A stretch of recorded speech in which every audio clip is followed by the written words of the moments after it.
Gardez toujours la bonne humeur et vous verrez combien c'est magique. Fidèle partenaire de L2A Bien-être, c'est un plaisir de vous retrouver une fois encore pour parler cette fois-ci du paludisme. Vous vous dites sûrement que vous en savez déjà assez, mais permettez-moi de vous dire que vous serez surpris tout à l'heure par les informations que nous apporte notre spécialiste. Il s'agit de Dr Jamiu Adamou Idrissou Sylla, médecin généraliste à la clinique Alouda de Parakou.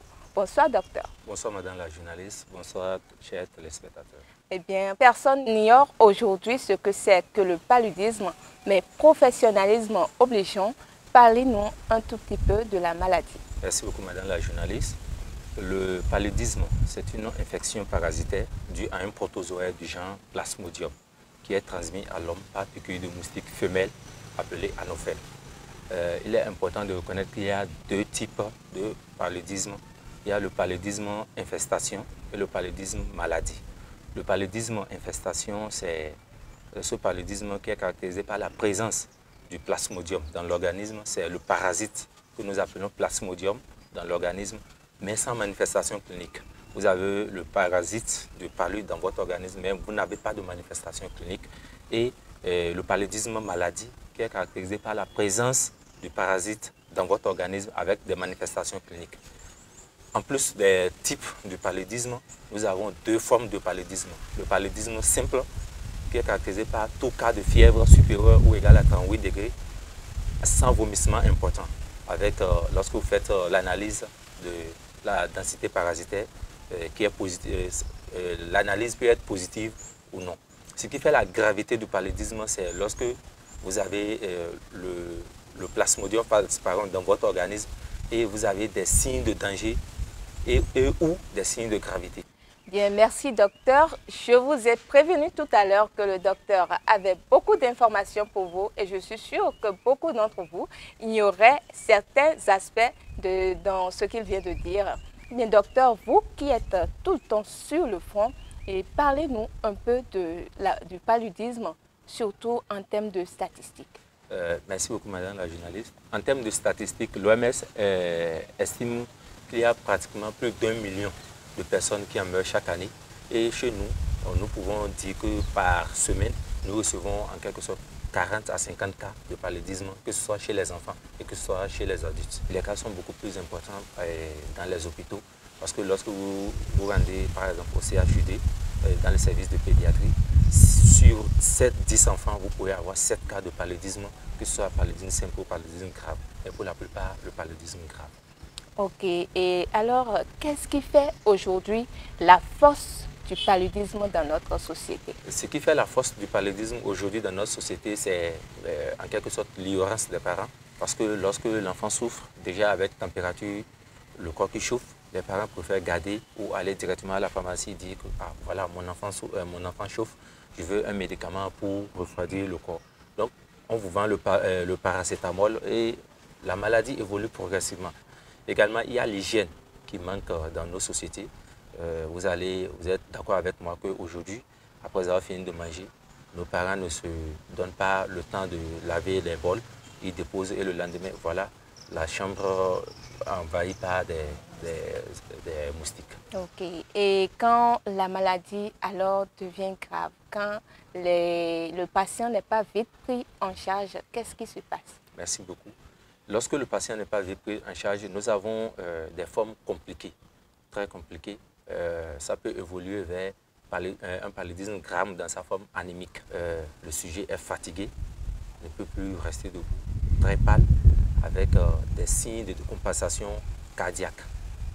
Il y a une accélération ou bien un ralentissement du battement cardiaque, parfois une accélération.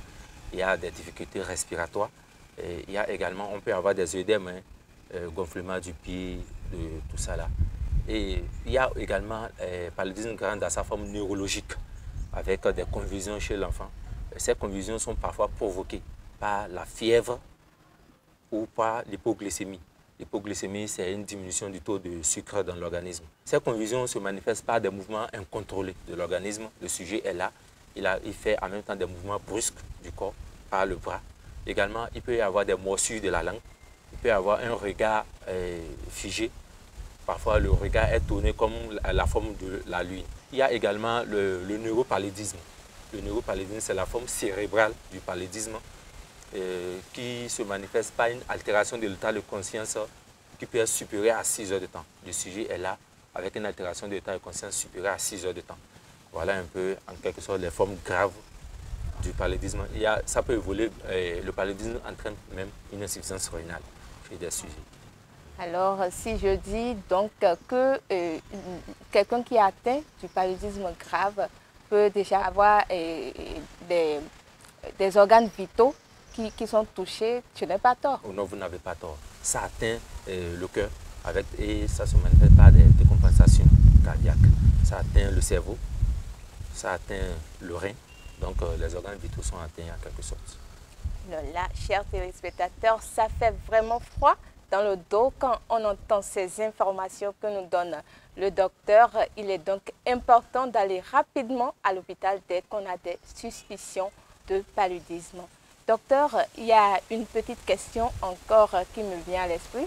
Il y a des gens qui se disent que les moustiques qui piquent pendant la journée n'infestent pas la personne. Non, c'est faux.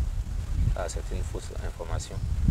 Lorsque vous êtes piqué par le moustique, soyez-en sûr que vous allez développer le paludisme. Il n'y a pas une affaire de... C'est à 20 h, les moustiques de 20 h qui doivent donner le paludisme. Non, moustique, c'est moustique. Quels sont alors vos conseils pour nos chers téléspectateurs, vu que nous allons petitement vers la fin de cette émission? Voilà, merci beaucoup madame la journaliste. Parmi les conseils que nous avons à donner à nos téléspectateurs, c'est tout d'abord d'assainir le milieu, l'environnement, de dormir sous moustiquaire, de protéger les portes et les fenêtres, surtout de fermer les portes et les fenêtres déjà à partir de 18 h, de se rendre à l'hôpital tôt, devant tout cas de fièvre, de se rendre à l'hôpital et d'éviter les phytothérapies ou bien les tradithérapies, commencer par traiter sans même se rendre à l'hôpital. C'est très important. Merci docteur, je crois qu'on a vraiment été servi aujourd'hui. Chers téléspectateurs, vous me donnez certainement raison à la fin de cette émission. Je crois que vous avez eu assez d'informations, beaucoup de choses que vous ignoriez sur le paludisme. Merci de nous avoir suivis. On se retrouve très prochainement pour parler encore de thèmes très alléchants. Merci et au revoir.